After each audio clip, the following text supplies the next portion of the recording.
Assalamualaikum warahmatullahi wabarakatuh. Apa kabar kalian semua? Syukur Alhamdulillah kita bisa berjumpa lagi di channel ini. Salawat dan salam selalu tetap tercurah kepada junjungan kita, Nabi besar Muhammad Sallallahu Alaihi Wasallam. Tidak lupa kami sampaikan salam sehat, salam sejahtera. Semoga kita semua tetap dalam lindungan Allah Subhanahu wa Ta'ala.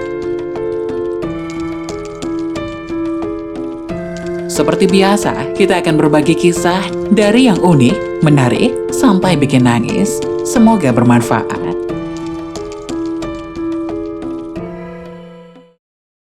Lima perkara ini jadi penyebab siksa kubur, termasuk ghibah.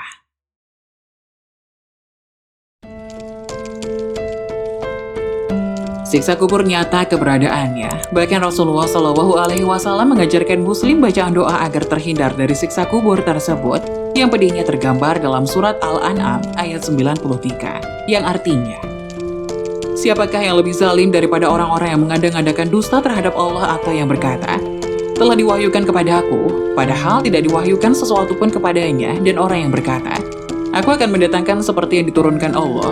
Seandainya saja engkau melihat pada waktu orang-orang zalim itu berada dalam kesakitan sakaratul maut, sedang para malaikat memukul dengan tangannya, keluarkanlah nyawamu. Pada hari ini kamu akan dibalas dengan asap yang sangat menghinakan, karena kamu mengatakan terhadap Allah perkataan yang tidak benar dan karena kamu menyombongkan diri terhadap ayat-ayatnya. Ditambah lagi amalan semasa hidup di dunia menjadi satu-satunya bekal yang akan mengiringi Muslim di alam kubur. Rasulullah Shallallahu Alaihi Wasallam bersabda, mengiringi mayat ke kuburannya diikuti oleh 3 perkara, maka pulang kembali 2 perkara dan tetap tinggal bersamanya 1 perkara. Mayat diiringi oleh keluarganya, hartanya dan amalnya, maka pulang kembali keluarga dan hartanya dan tetap tinggal amal perbuatannya. Hadis riwayat Bukhari dan Muslim. Untuk itu ada baiknya bagi Muslim dapat menghindari 5 perkara berikut yang disebut dalam hadis sebagai perkara yang menjadi penyebab seseorang mendapat siksa kubur. Apa saja perkara yang dimaksud? 1. Meninggalkan sholat. Ibnu Qayyim al-Jauziyah mengatakan dalam kitab As-Shalah, kaum muslimin sepakat bahwa meninggalkan sholat 5 waktu dengan sengaja adalah dosa besar yang paling besar dan dosanya lebih besar dari dosa membunuh, merampas harta orang lain, berzina, mencuri, dan minum minuman keras. Lebih lanjut, Ibnu Qayyim al-Jauziyah menjelaskan, orang yang meninggalkan sholat akan mendapatkan hukuman dan kemurkaan Allah Subhanahu wa Ta'ala serta mendapatkan kehinaan di dunia dan akhirat. Rasulullah Shallallahu Alaihi Wasallam dalam hadisnya pernah menceritakan hal ini. Diriwayatkan dari Samurah bin Jundub, Rasulullah Shallallahu Alaihi Wasallam melihat siksa bagi orang yang lalai dalam sholat fardunya, yaitu kepalanya akan dipecahkan dengan sebuah batu besar dan hal itu dilakukan berulang kali. Hadis riwayat Bukhari. 2. Ghibah dan namimah.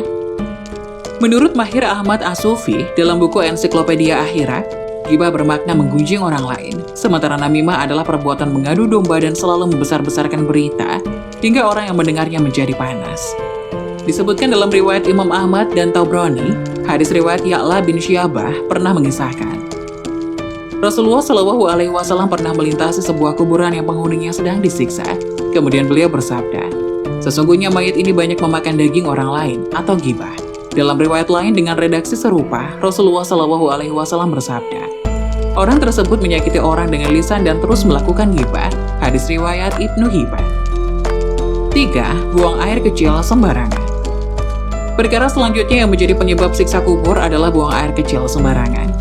Perbuatan ini mungkin dianggap sepele oleh sebagian orang, namun dosanya sangat besar di sisi Allah Subhanahu wa Ta'ala seperti dalam surat An-Nur ayat 15. Artinya, dan kamu menganggapnya remeh, padahal dalam pandangan Allah itu masalah besar.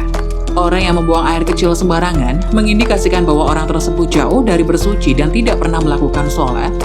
Sebab prasyarat sebelum sholat adalah suci dari hadas dan najis. Abu Hurairah radhiyallahu anhu bahkan pernah meriwayatkan sabda Rasulullah, mayoritas siksa kubur akibat buang air kecil. Hadis riwayat Ahmad, Ibnu Majah dan Hakim. 4. Tidak menolong orang teraniaya.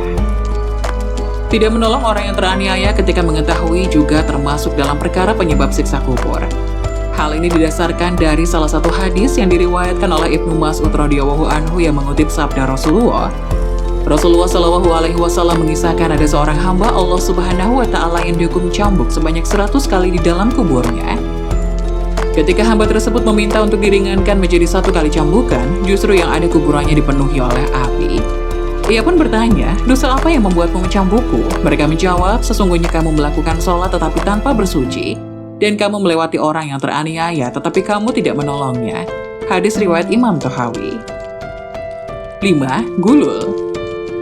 Terakhir, perkara yang menjadi penyebab siksa kubur adalah gulul. Gulul bermakna mencuri barang ghanimah atau harta rampasan perang sebelum dibagikan. Keterangan ini berlandaskan dari riwayat Abu Hurairah radhiyallahu anhu. Terjadi perang Khaybar yang melibatkan sebagian sahabat Rasulullah SAW. Namun ada salah satu fulan yang mencuri harta rampasan perang lalu meninggal di tengah perang. Ia mencuri sebuah kain wol dari harta rampasan perang tersebut, lalu Rasulullah SAW bersabda, "Demi zat yang jiwaku berada di tangannya, sesungguhnya kain yang didapatkan pada perang Khaybar itu termasuk harta rampasan perang yang belum dibagi. Kain tersebut akan menjadi api baginya." Hadis riwayat Bukhari dan Muslim. Semoga kita semua dapat terhindar dari 5 perkara penyebab siksa kubur tadi. Nauzubillah min dzalik. Semoga penjelasan tadi dapat memberikan hikmah dan manfaat untuk penonton semuanya. Jangan lupa like, subscribe video ini agar tidak ketinggalan informasi-informasi bermanfaat selanjutnya. Sekian dari kami. Terima kasih. Wassalamualaikum warahmatullahi wabarakatuh.